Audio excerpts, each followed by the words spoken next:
संस्कृति और सभ्यता का विकास पारस्परिक सहयोग से शीघ्रता से होता है। इसलिए मानवीय सभ्यता में जितने भी महापुरुष हुए हैं, अक्सर उन्होंने प्राणी सेवा की बात कही है। इसलिए जिस नगर में संतों का प्रवास होता है, वहां समाज में एकता और समर्पण का भाव जागृत होता है। तो कभी कभी उनके भीतर एक प्रेरणा जागृत कर दी जाती है कि तुम अपने भाग्य से सद्भाव गृहस्थ हो। अभावग्रस्त लोगों को अगर थोड़ा सा सहयोग प्रदान कर दिया तो तुम्हारे साथ उनके जीवन में भी उत्थान की भावनाएं पनपने लगेगी। आपकी पत्रकारिता भी संपूर्ण समाचारों के कवरेज के साथ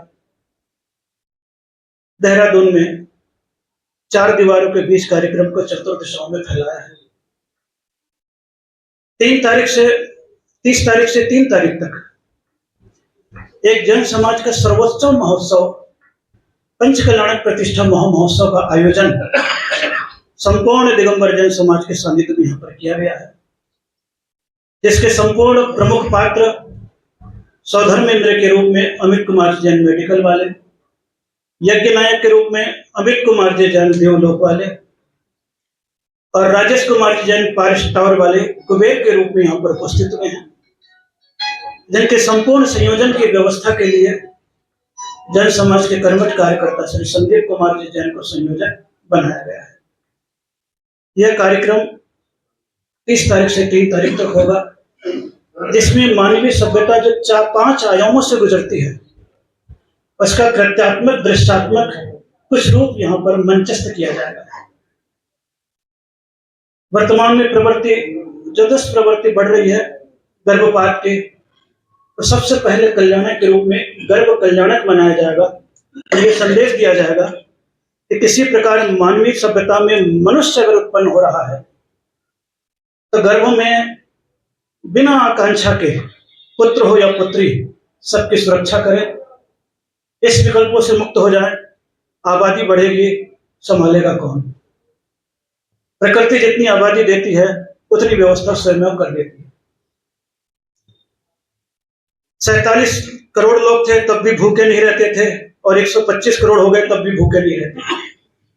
धरती माँ के पास क्षमता है, उसी प्रकार जन्म देने वाली माँ के पास भी ऐसी क्षमता होती है, उसका जीवन परिपालन पोषण कर लेती है। व्यावहारिक संस्कार दिया जाए, गर्भ कल्याण, जन्म के बाद जीवन की कलाएं, और दीक्षा में साधना की कला, और ज्ञान में उपदेश की कला, और मोक्ष में आत्म कल्याण की कलाओं के बारे में जानकारी दी जाएगी। महाराज जी, ये चातुर्मास प्रवास आपका यहाँ पे पूर्ण हो गया है नवंबर में, उसके बाद आपका प्रवास आगे क्या है और कहाँ आपको जाना है?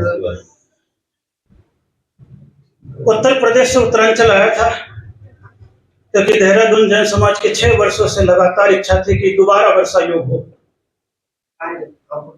और यहाँ के समाज का ऐसा उत्साह रहा कि आसमान से जैसे बरसात होती है तो धरती पर अंकुरण हो जाता है, उसी प्रकार जैसे संत समागम मिला, यहाँ पर नए भावों का अंकुरण उत्पन्न हुआ।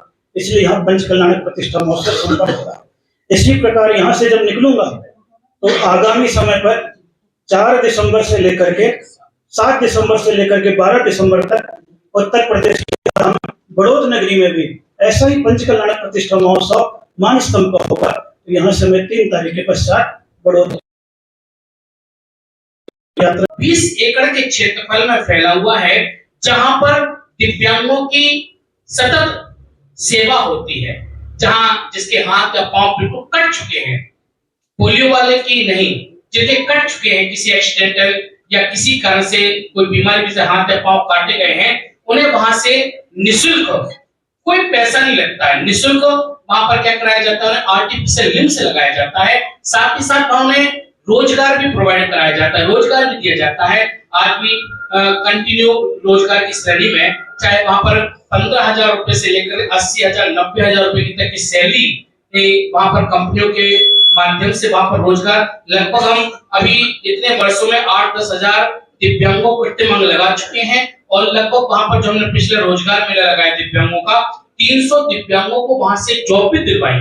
अलग अलग कंपनियों जिसकी काबिलियत जैसी है वहां वैसे जॉब। और इस वर्ष जब गुरुदेव आपके देहरादून की ओर आ रहे थे, उससे पहले 20 मई को जब छठवां स्थापना दिवस मनाया तो वहां पर कैंसर हॉस्पिटल का भी शुभारंभ किया गया। उसी प्रांगण में कैंसर हॉस्पिटल का शुभारंभ किया गया, जिसका बस एक ही उद्देश्य है कि जो आज भयाक्रांत बीमारी है, जिसके नाम से ही भय होता है, आदमी आधा अनमना तो उसमें हो जाता है, इतनी भयंकर बीमारी का नाम सुनकर उसके भी निवारण के लिए वहां पर कैंसर हॉस्पिटल का शुभारंभ गुरुदेव की प्रेरणा से किया गया है। अनेक स्थलों पर